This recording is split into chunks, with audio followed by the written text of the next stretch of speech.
Israel inajiandaa kwa vita dhidi ya Iran.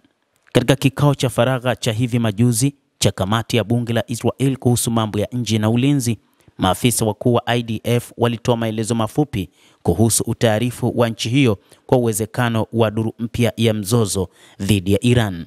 Kwa mujibu wa ripoti ya kituo cha Israel cha Maariv, mwakilishi wa jeshi aliwaambia wabunge kwamba Tehran imepanua kwa kiasi kikubwa uzalishaji wake wa makombora ya ballistic katika juhudi za kujenga upya kikamilifu na kupanua uwezo wake wa kushambulia. Kama vile katika mkesha wa vita vya siku 12, IDF inabaki na wasiwasi kwamba Iran inaweza kufyatua mashambulizi makubwa yanayohusisha mamia ya makombora ya ballistic yanayolenga ardhi ya Israel.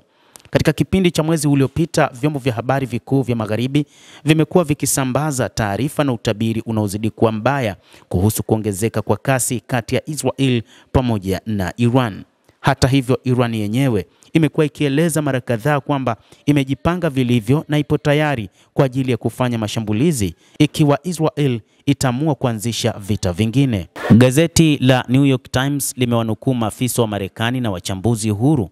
Limechapisha kipande kikisema kwamba makabiliano ya moja kwa moja ya kijeshi kati ya mataifa hayo mawili yanazidi kuwa magumu kuepukika na kwamba wakati wowote mataifa haya yanaweza kaingia vitani kwa mara nyingine tena.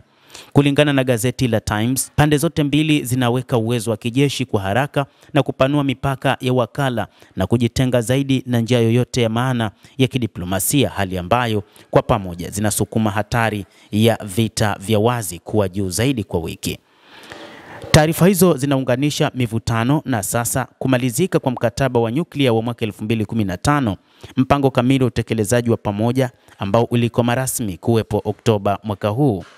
Kuporomoka kwa makubaliano hayo kuliibua duru mpya ya vikwazo vikali dhidi ya Tehran na kuacha mazungumzo ya nyuklia yakiwa yamekwama.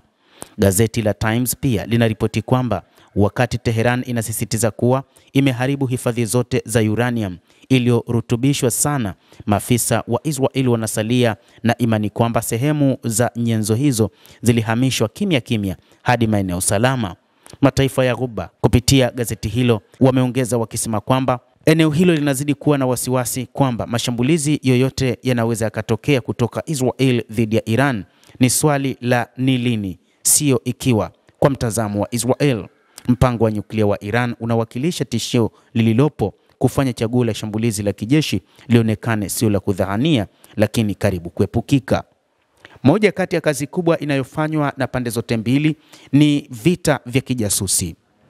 Majasusi wa Mossad wanadaiwa kuwepo nchini Iran, lakini pia baadhi ya mawakala wamekuwepo nchini humo. Hata hivyo, kazi kubwa inayofanywa na Iran ni kuwabaini na kuwakamata. Iran imewafungulia kesi nyingi majasusi wa Mossad pamoja na wawakilishi kutoka katika ujasusi huo.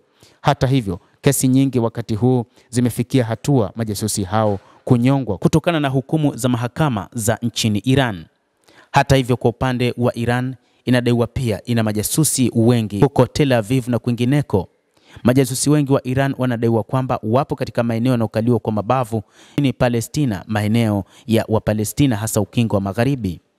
Wakati huo Ali Vael, mkurugenzi wa mradi wa Iran katika kundi la kimataifa la migogoro, amesema kwamba kulingana na vyanzo vyake vya Iran, viwanda vya makombora nchini Iran vinafanya kazi masaa 24 kwa siku, na ikiwa kuna mzozo mwingine vinatumai kurusha makombora 2000 mara moja ili kuzima ulinzi wa Israel, sio 500 kama yale ya siku 12 kama walivyofanya mnamo mwezi Juni. Sababu kuu za mzozo wa Iran na Israel bado hazijatatuliwa na hivyo kusababisha hali ya mzunguko ambapo ongezeko linakaribia kuchochewa kimuundo.